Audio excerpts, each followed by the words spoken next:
ఆ ఏనుగు ఏమన్నా నీళ్ళు కనబడ్డప్పుడు నీళ్ళల్లో 2 గంటలు స్నానం చేస్తుంది. మనమైతే మా అంటే 2 బకెట్లు పోసుకుంటాం. అదైతే 2-3 గంటలు స్నానం మామూలుగా పోయాము. పోసుకొని దాన్ని చూస్తే మనకంటే అది చాలా మంచిగా చేస్తారు. ఇక అది గడ్డ మీదకి వచ్చిందో రాలేదో ఇక దుమ్ము ఎంత ఉందో దుమ్మంతా పోసుకుంటుంది. ఇక మొత్తం కాళ్ళకు మొత్తం ఒళ్ళంతా దుమ్ము పోసుకుంటుంది. అర్థమైతే దీన్ని గజ స్నానం అంటాం.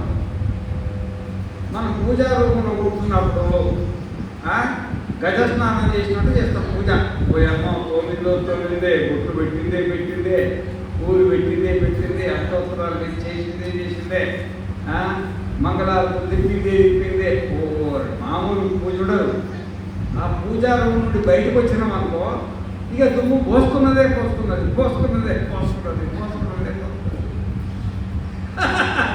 దీన్ని గజ స్నానం అంటారు అన్నమాట. ఇది బాగానే ఉందా? ఇది బాగుందా? ఏం మాట్లాడుతున్నారు? గజ స్నానం కంటే మామూలు స్నానమే మంచిది అన్నమాట. స్నానం చేసుకుని దుమ్ము పూసుకుంటుంది. ఏం లాభం చెప్పండి? ఏదో ఇంత పుణ్యం చేసుకుంటే పాపంలో పూసుకుంటుంది. అట్లా చేయకుండా చేయాలన్నమాట.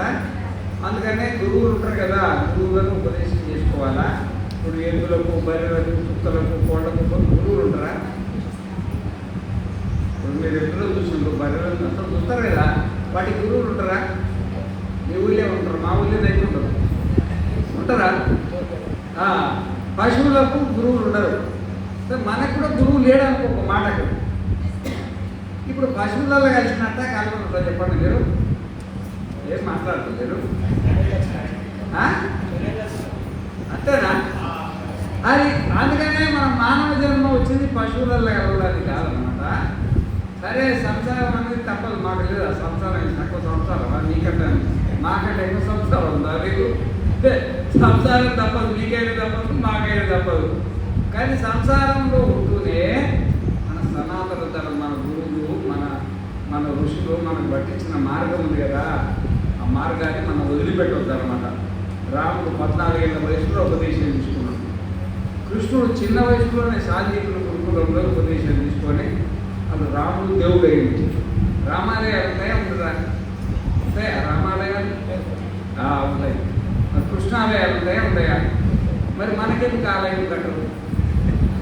రాముడికి కట్టి కృష్ణునికి కట్టిరు, మరి నీకెందుకు కట్టలేదు? నాకెందుకు కట్టలేదు? నా పేరు కూడా కట్టిరా. అర్థమైందా? అందుకనే మనము వాళ్ళ మార్గం మీద నడవాలి. వాళ్ళ కృష్ణుడు చెప్పిన మార్గం మీద రాముడు నడిచిన మార్గం మీద నడిస్తే అది ఒక మానవ జన్మకు అధికారం ఉంది, మిగతా జన్మలకు అధికారం లేదనమాట. రాముడి కంటే పెద్ద సంసారం ఉందా మీకు?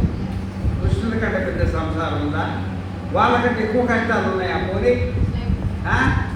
ఏమైనా అరణ్యవాసాలు చేసే ఎవరు? రాముడు అరణ్యవాసం చేసి, మీరు అరణ్యవాసం చేసిన వాళ్ళు ఎవరు ఉన్నారా? కృష్ణుడైతే ఆయన పడ్డ కష్టాలు లేదు. ఆయన జీవితంలో పుట్టినప్పటి నుండే శత్రువులు, ఆయన ఎప్పుడు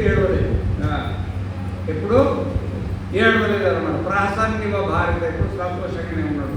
వచ్చేటి ఇట్లా రాకం తప్పవు హాని వృత్తులు మహారణ్యమున దాగినను ఓకం తప్పదు దేహమే విధములను పోషించి రక్షించిందని చెప్పినట్టుగా వచ్చేటికి వస్తూనే ఉంటాయి, పోయేటివి పోతూనే ఉంటాయి. ఏడవాలెందుకుగా?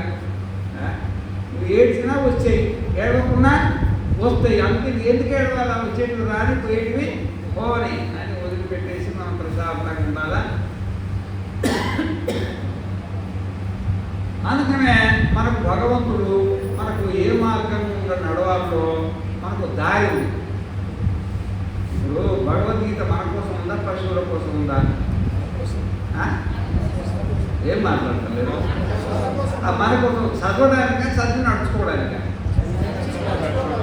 అది ఇప్పుడే కొంత కేవలం చదవడానికి ఉంది, కరెక్టే. చదివి నడుచుకోవాలి.